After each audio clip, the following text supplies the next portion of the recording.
है। आपको सुन के अचंभा लगेगा कि थर्ड हाईएस्ट प्रॉपर्टी मतलब डिफेंस और रेलवे के बाद में अगर किसी के पास सबसे ज्यादा प्रॉपर्टी है तो वक्फ बोर्ड के पास में है।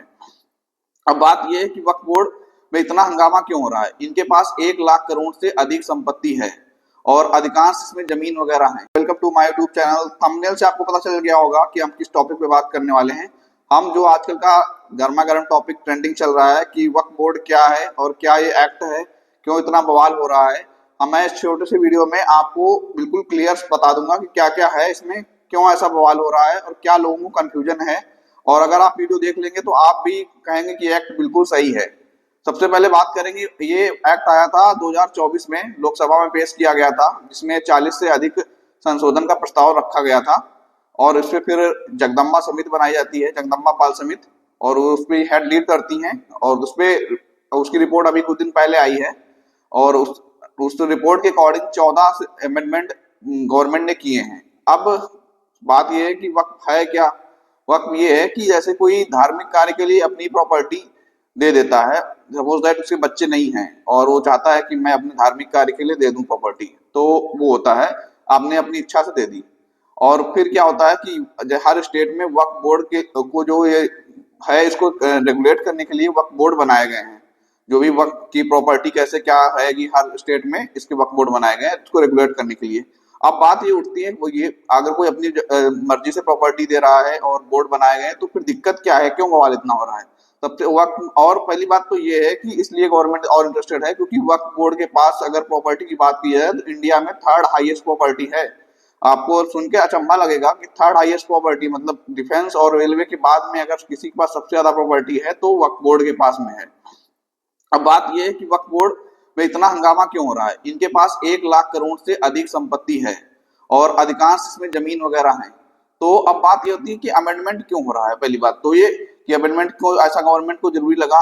अमेंडमेंट ये इसलिए हो रहा है कि वक्फ बोर्ड इसमें मनमानी कर रहा है, क्योंकि वक्फ बोर्ड का क्या कहना है कि अगर इन्होंने कोई संपत्ति बोल दी है, ये 1995 में आया था एक्ट सेक्शन 40 के तहत, जिसमें ये प्रावधान था कि अगर वक्फ बोर्ड ने कोई प्रॉपर्टी बोल दी कि ये प्रॉपर्टी हमारी है तो उसमें ना ही सुप्रीम कोर्ट इंटरफेयर कर सकता है, वो सीधे सीधे प्रॉपर्टी वक्फ बोर्ड की हो जाएगी। उन्होंने कहा मनमाने ढंग से कोई भी प्रॉपर्टी बोल दी।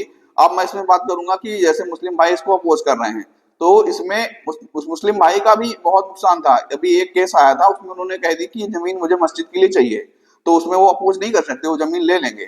तो इसमें अगर भाई कोई आप सुप्रीम कोर्ट भी या कोर्ट नहीं जा सकते हैं तो फिर आपका कोई उसमें भाई नहीं है, जोर नहीं चलने वाला है, वो सीधे से जमीन चली जाएगी। इसलिए गवर्नमेंट को ये अमेंडमेंट करना जरूरी पड़ा।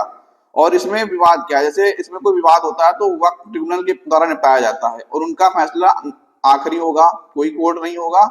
और फिर इसमें मेन ये है कि 4-5 अमेंडमेंट जो मैं आपको मेन बताऊंगा वही मेन है जान, जो बहुत आप भी कहोगे अगर ये 5 अमेंडमेंट जानोगे कि कौन कौन से इसमें मेन है। और अमेंडमेंट तो 14 हुए हैं लेकिन इसमें 4-5 मैं आपको बताता हूँ जो मेन जिसपे इतना बवाल चल रहा है।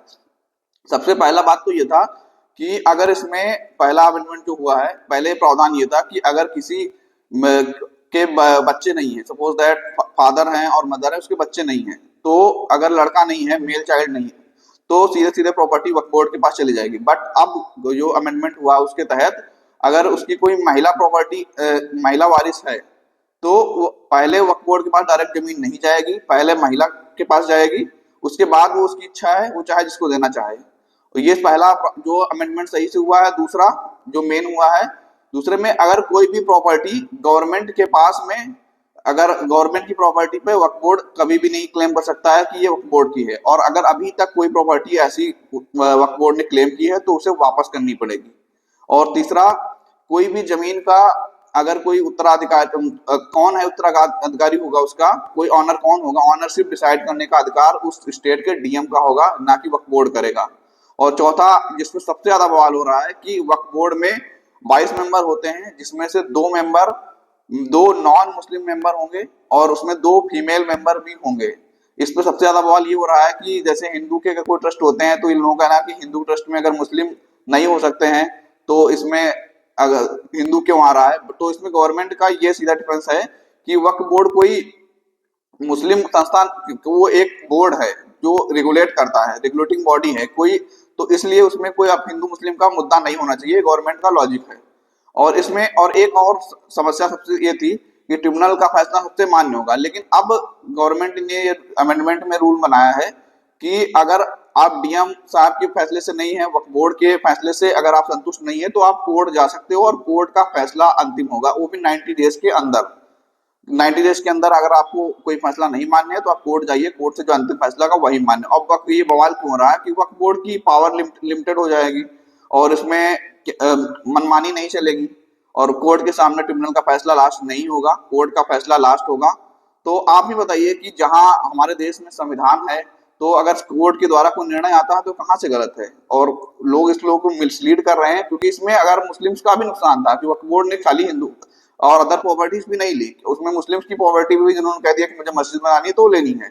इसलिए मिसलीडिंग से दूर रहें, इस वीडियो को देखें, अगर कोई अपने दोस्तों के साथ शेयर करें कि ऐसा इसमें कुछ नहीं है जो गवर्नमेंट गलत कर रही है। गवर्नमेंट ने सोच समझ के एक्ट निकाले हैं और उसमें संसद, लोकसभा और राज्यसभा में पारित हुआ है। तो इस वीडियो को और शेयर करें, जिसको भी इस गलत फैमिली है और मतलब मिसलीडिंग कर रहा है कोई भी, तो उसको वीडियो शेयर करें कि अगर ये कोई भी गवर्नमेंट ने गलत काम नहीं किया है, जो भी इसमें अमेंडमेंट किए हैं बिल्कुल सही है। और इसी तरह की वीडियो के लिए चैनल से जुड़े रहें। Thank you for watching.